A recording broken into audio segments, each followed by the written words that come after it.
A paz do Senhor, meu amado irmão. Chegamos na lição de número 4 e o tema é a mordomia da família. E a nossa data é 28 de julho de 2019 e o nosso textual está em Josué, que é um versículo muito conhecido dos lares cristãos. Josué 24:15. Porém, se vos parece mal aos vossos olhos servir ao Senhor, escolhei hoje a quem servais. Porém, eu e minha casa serviremos ao Senhor.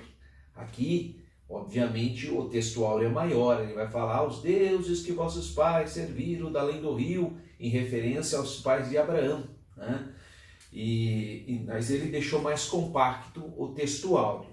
E a nossa verdade prática declara: a família é a primeira instituição criada por Deus e, por isso, é a nossa primeira igreja. Eu chamo isso de altar primordial, o primeiro altar, graças a Deus, né?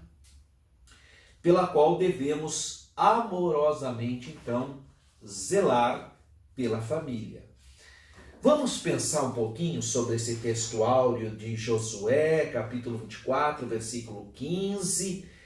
Na verdade, o nosso textuário fica entre os versículos 14 a 25 do capítulo 24, quando Josué faz novamente concerto com o povo.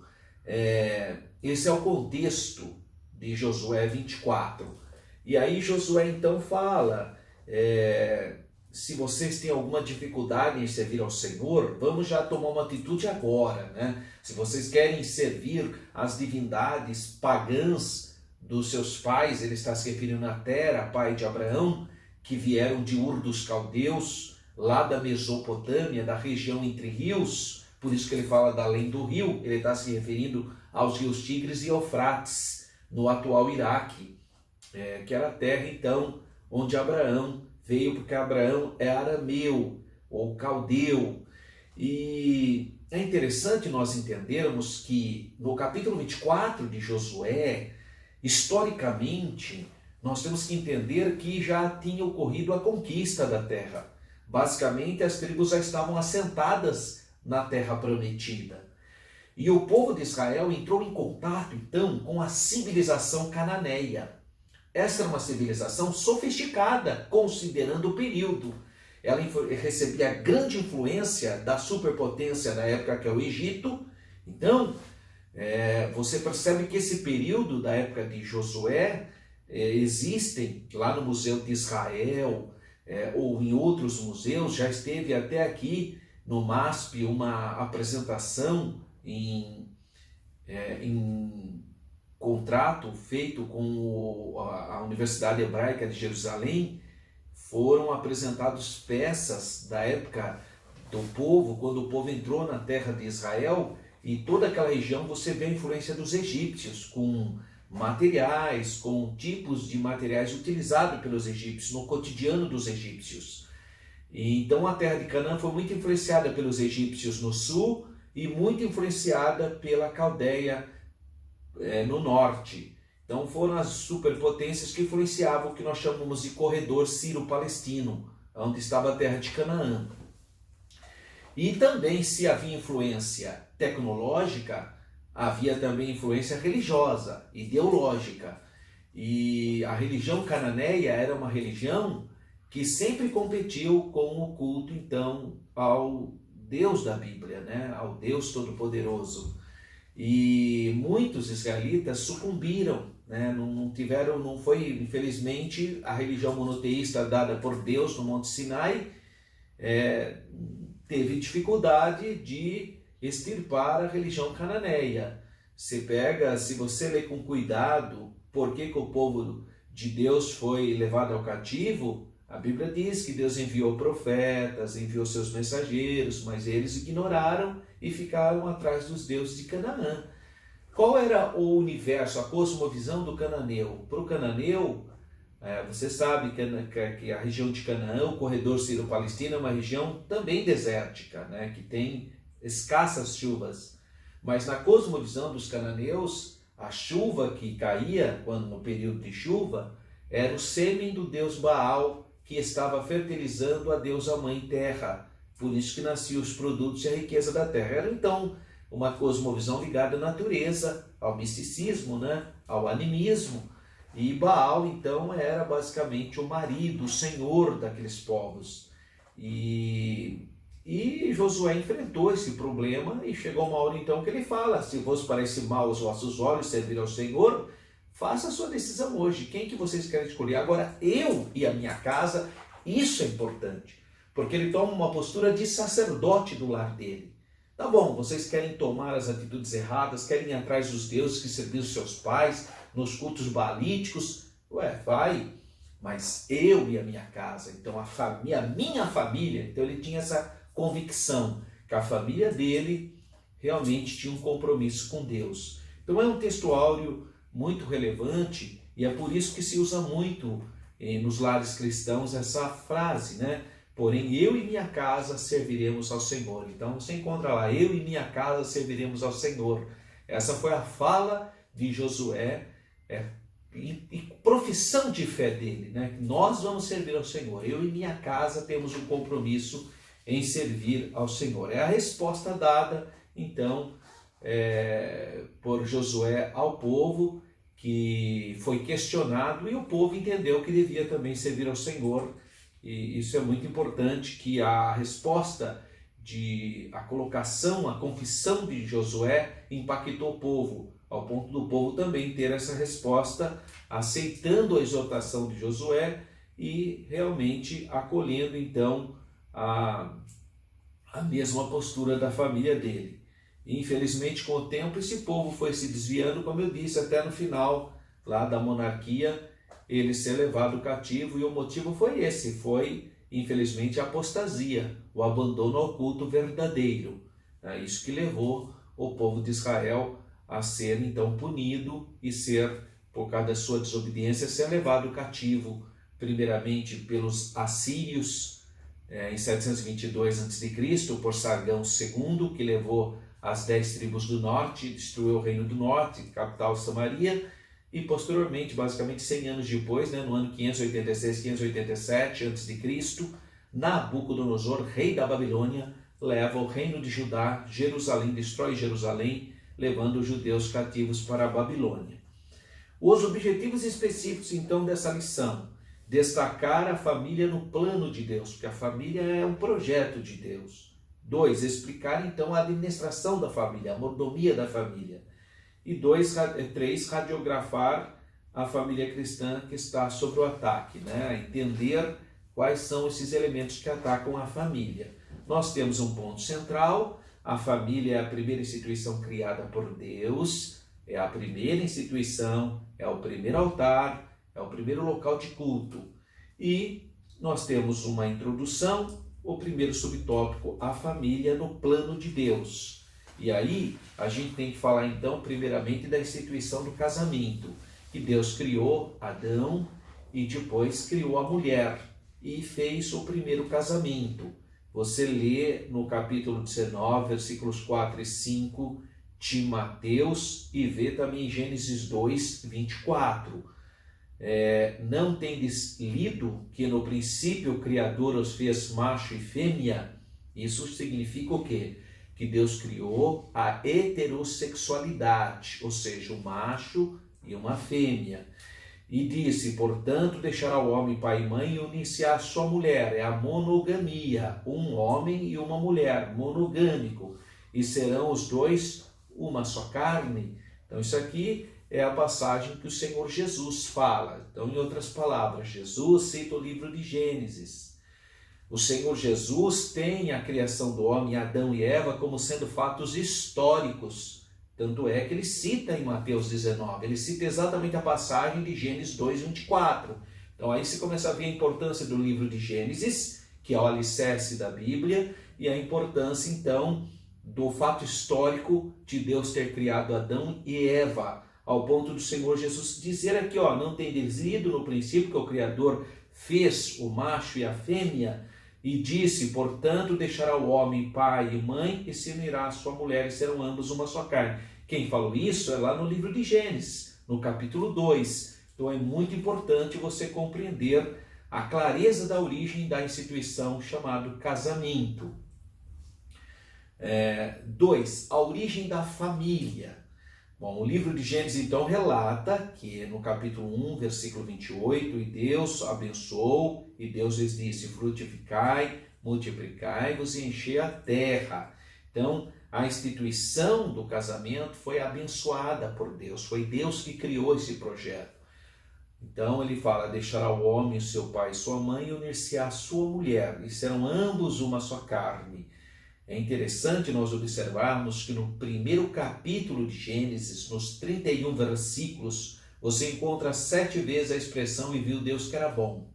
Tudo que Deus faz, ele dá uma nota. E a nota de Deus é e viu Deus que era bom.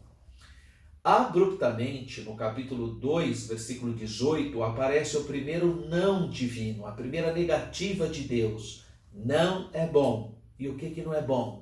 Que o homem esteja solitário, que o homem esteja sozinho. Então o Senhor criou a esposa, a mulher, e disse, agora vocês se completarão. Então a plenitude da nossa humanidade está no nosso relacionamento, no nosso casamento, que a gente torna-se então plenos. E Deus que criou isso. Isso é uma invenção divina, a origem da família.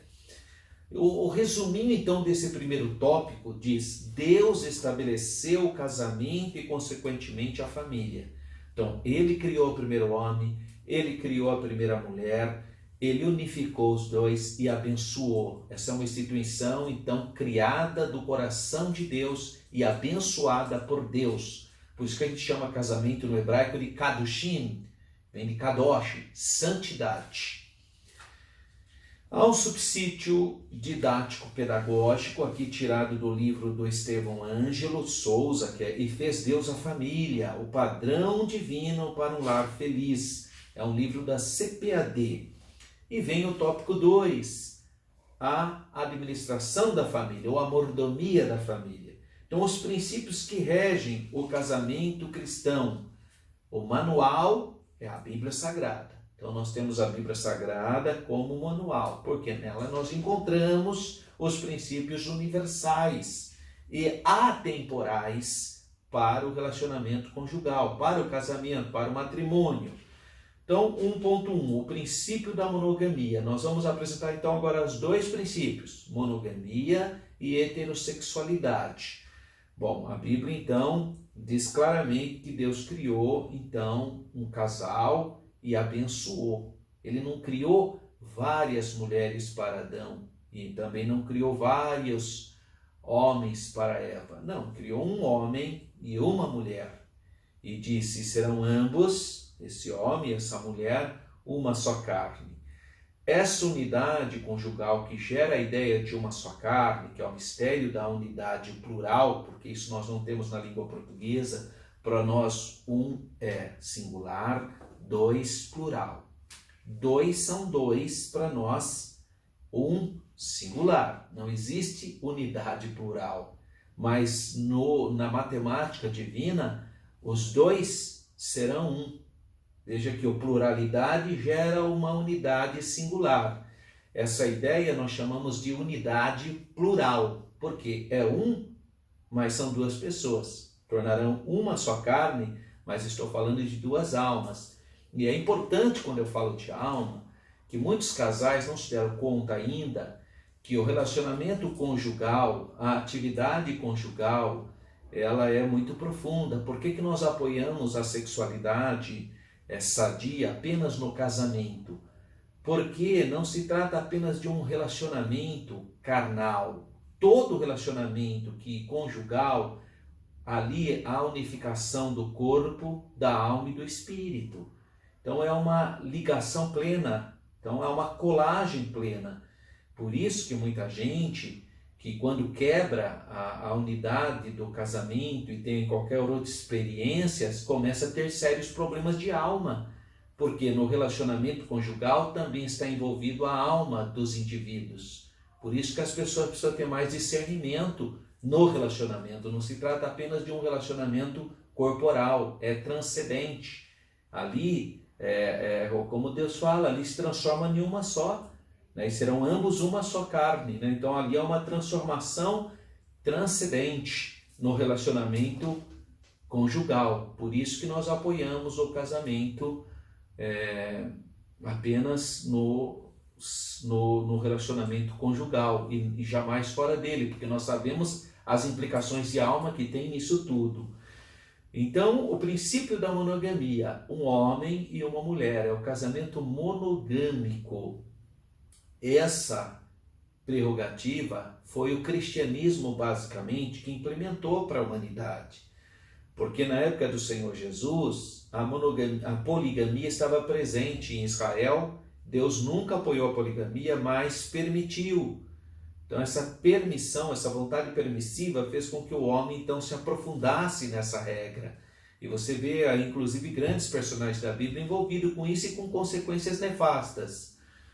Nunca foi aprovado por Deus, porque o modelo que Deus criou foi esse, um homem e uma mulher. Devido à desobediência do homem, ele fez outras coisas aí. Mas com o advento do cristianismo, o apóstolo Paulo começa a explicar que para ser obreiro tem que ser uma pessoa casada com uma só mulher, que já é um ataque à monogamia. Então o cristianismo, ele restaura a ideia monogâmica estabelecida por Deus.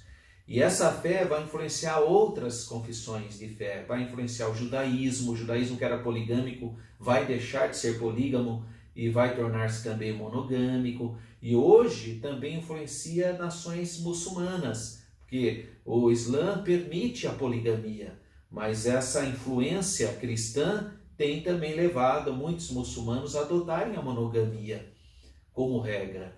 Então, a poligamia, ela sempre foi rejeitada, ela nunca traz relacionamentos importantes. Todos eles deu problema. Pode pegar qualquer exemplo de poligamia, mesmo que algum personagem bíblico apresente, você vai ver problema ali, você vê problema na casa de Jacó, vê problema na casa de Abraão, vê problema na casa de Davi, você vê problema na casa de Eucana, entre as suas esposas Penina e Ana. Então, onde tem poligamia, você vê problema, você vê conflito e confusão. Porque não é o projeto estabelecido por Deus. O projeto de Deus é a monogamia, um homem e uma mulher. Segundo princípio, é o princípio da heterossexualidade. O que é isso? Um macho e uma fêmea. Por que nós cristãos apoiamos e defendemos tanto o casamento monogâmico e heterossexual? Porque é desses relacionamentos que é abençoado por Deus que existe o potencial da continuidade da espécie humana. Estou falando potencial porque nós sabemos que existe o problema dos casos de infertilidade. Então estou falando que existe o potencial, né? Claro, nós sabemos, existiram até personagens bíblicos que precisavam ser, de alguma maneira, ser visitados por Deus porque eram estéreis, mas a base a regra geral é o macho e a fêmea no casamento monogâmico, heterossexual, existe a potencialidade da perpetuação da espécie humana. Outros relacionamentos não permitem isso. Vou dar um exemplo. Se você colocar macho e macho, acaba a espécie humana. Se colocar fêmea e fêmea, esses ajustes sociais, acaba a humanidade. O único que tem o potencial de naturalmente, que tem o potencial de perpetuação da espécie humana é o casamento heterossexual criado, inventado e abençoado por Deus. 2. A prioridade da família. Essa é uma temática que você, professor, meu amigo, você que está me acompanhando nesse vídeo, é muito importante. Porque muitas pessoas são pessoas boas, pessoas até assim, que se esforçam para serem seres humanos melhores, mas estão cometendo um erro grosseiro. Não sabe qual é a prioridade. E o que nós precisamos entender? Os cristãos precisam saber qual a prioridade correta da sua vida. Normalmente, existem pessoas que acham que a prioridade é, em primeiro lugar, Deus, em segundo lugar, a igreja, em terceiro lugar, a família. Isso não é correto. Em primeiro lugar é Deus. Nós sabemos, o Senhor Jesus disse isso, amar a Deus sobre todas as coisas. Então, em primeiro lugar é Deus. Em segundo lugar é a família. É o próprio indivíduo, é o seu cônjuge, são os seus filhos. E depois a igreja. Então, o nosso professor, irmão pastor, que fez esse comentário, ele colocou da seguinte maneira: Deus em primeiro lugar, a própria pessoa em segundo, o cônjuge em terceiro, os filhos em quarto, em quinto lugar, então, a igreja local. Foi isso que o pastor Elinaldo Renovato propôs. Mas de uma maneira assim mais resumida é Deus, família e igreja. Tá? Então seria uma maneira mais resumida, porque ele então ele dividiu em várias prioridades, né? Como Deus, você, seu cônjuge, seus filhos e a igreja. Então é importante nós entendermos o que é prioridade. E eu acho que tem aqui uma passagem que é importante nós lermos, que está aqui em 1 Timóteo. É Paulo escrevendo a Timóteo no capítulo de número 5, 1 Timóteo, capítulo 5, ele diz assim: isso é importante para nós compreendermos a importância da família, que tem muita gente que infelizmente não leva muito a sério essa questão de vida familiar, né? E aí, sem dúvida, acaba tendo problemas, né? Problemas graves. Então, é importante nós compreendermos a questão da família, como a lição propõe, colocando em primeiro lugar Deus, né? E depois a gente entendendo então essa construção. Então no capítulo 5, versículo 8, ele diz assim: mas se alguém não tem cuidado dos seus, então cuidado aqui, cuidados materiais, óbvio, mas aqui está implícito a ideia de cuidados emocionais, porque mulheres e crianças, principalmente crianças, precisam de palavras afirmativas. Então, olha, cuidados espirituais também. Então, aqui na palavra cuidado está implícito cuidados materiais, cuidados emocionais e cuidados espirituais. Então, se alguém não tem cuidado dos seus, principalmente os da sua família ou casa, por que ele está falando isso? Lembra que ele está falando acerca dos velhos e das viúvas, que as pessoas mais idosas, as viúvas, a família devia tomar cuidado. Não ficar impondo, jogando nas costas do governo, jogando nas costas da igreja. Não, era para a família tomar esse cuidado. É isso que ele está exortando. E aí ele fala, se alguém não tem cuidado dos seus, principalmente dos da sua casa, dos domésticos, né? Então ele fala assim, ó, negou a fé. Olha que coisa profunda. Ele está então negando a própria fé. E se parasse por aqui estava bom. Aí ele avança, ele dizia pior que o infiel. Porque tem infiel que ele é infiel, ele não crê em Deus. Ele não tem fidelidade com a verdade, mas ele cuida bem da família. Aí que está. Quer dizer, a pessoa não tem compromisso com Deus, cuida bem da família. Agora não pega um cristão que tem o Espírito Santo e trata a família de qualquer jeito, que não põe a família como prioridade. Isso é vergonhoso, por isso que ele está negando a fé. Então é um versículo exortativo importante para a vida da gente. Importante você citar 1 Timóteo 5,8. É muito importante. Então, a prioridade da família. Tem que ficar claro esse ponto. E o relacionamento entre pais e filhos. Os pais precisam entender que eles já foram criança, né, irmão? A pessoa, coitada, não tem noção das coisas. Agora ele é adulto, ele acha que uma criança de 7 anos vai agir que nem ele. Tem irmã que grita o dia inteiro com a criança, achando que a criança vai agir que nem ela, que é adulta. Olha que fraqueza. Irmão, Precisa ter paciência com seus filhos adolescentes. Se já foi adolescente, você sabe que eles passam por um turbilhão de emoções. Uma hora age que nem um adulto, é uma beleza. Depois é pior que uma criança de 5 anos, porque ele está em formação. Então você que é pai, você que é mãe, tenha mais paciência com o seu filho adolescente. Sabe que ele passa por crises e precisa do seu carinho, da sua compreensão. Não fica só reprovando, só xingando, só provocando a ira. Não, irmão.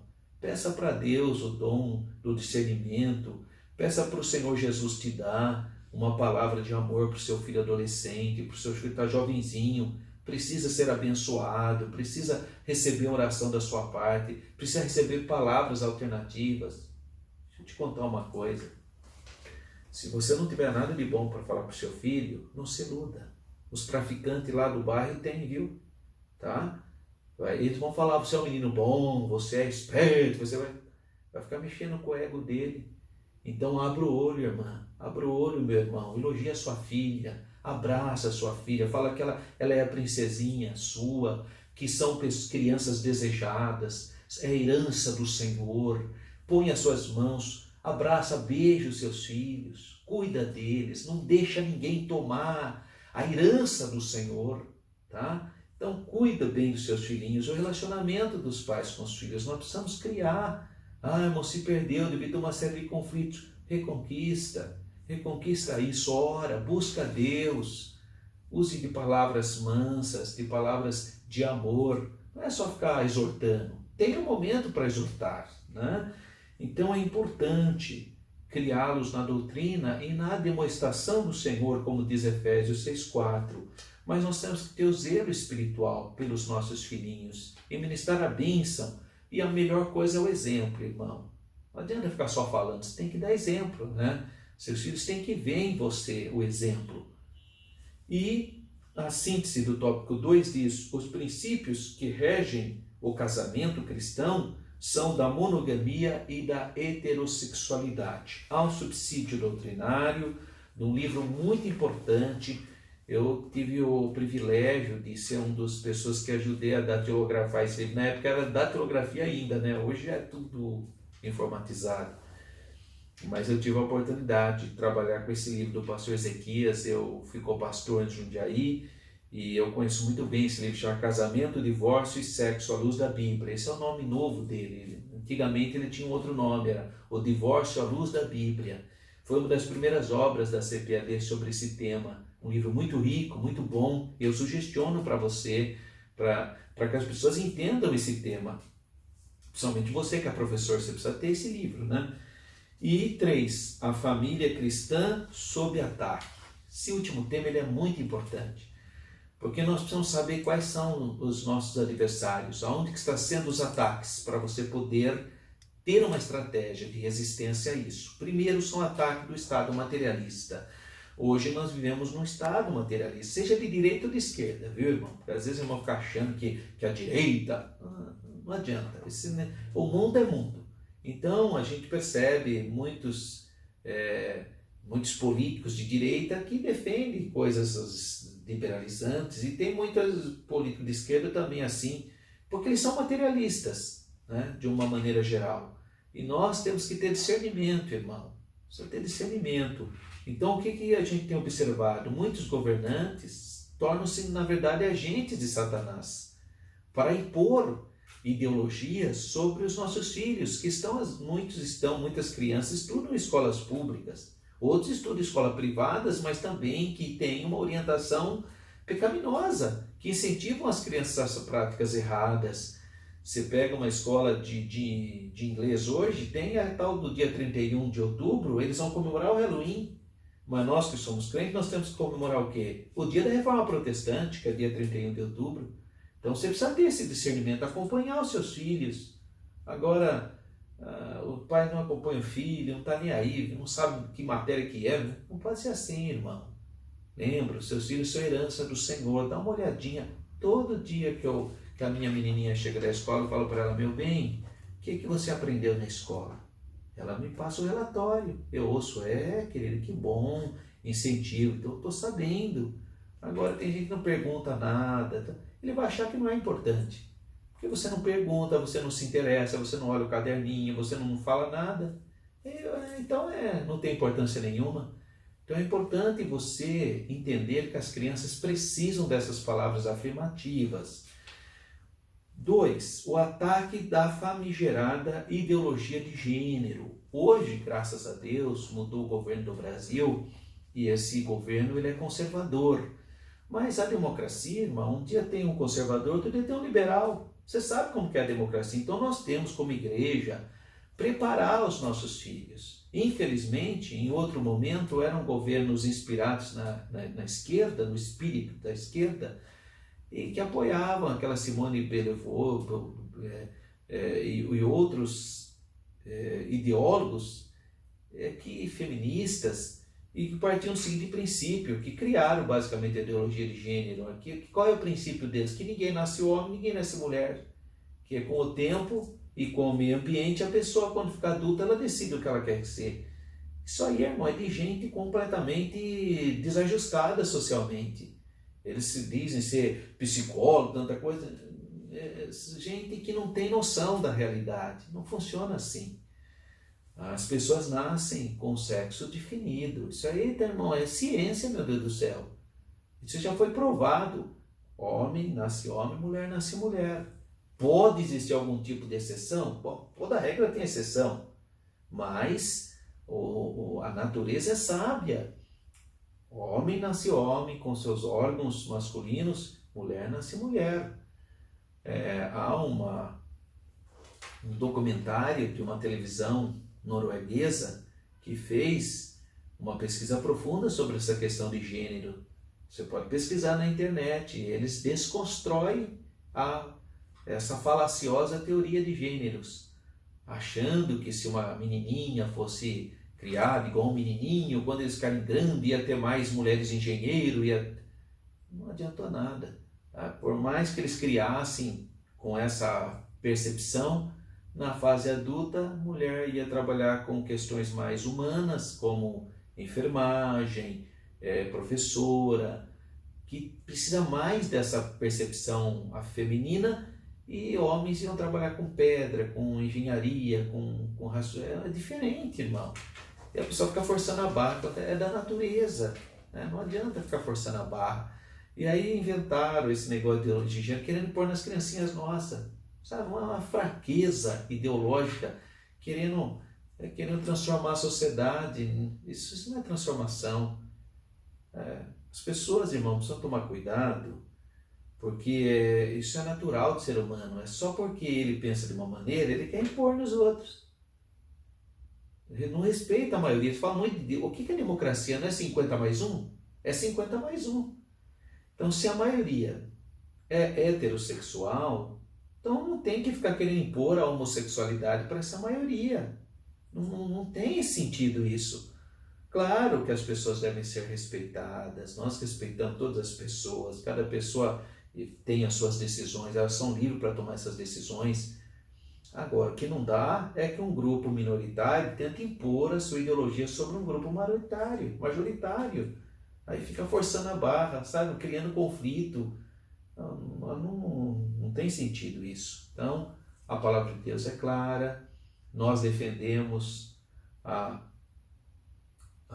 Bíblia, a palavra de Deus nos orienta que nós temos então que preservar a família monogâmica, heterossexual, e a Bíblia condena práticas que não glorificam a Deus. Não é só práticas, a Bíblia condena muitas práticas. A Bíblia condena a infidelidade conjugal, a Bíblia condena a relação sexual antes do casamento, a Bíblia condena, obviamente, o adultério, a infidelidade, a Bíblia condena a homossexualidade, a Bíblia condena relações sexuais com animais. Então a Bíblia condena muitas práticas, não é só uma.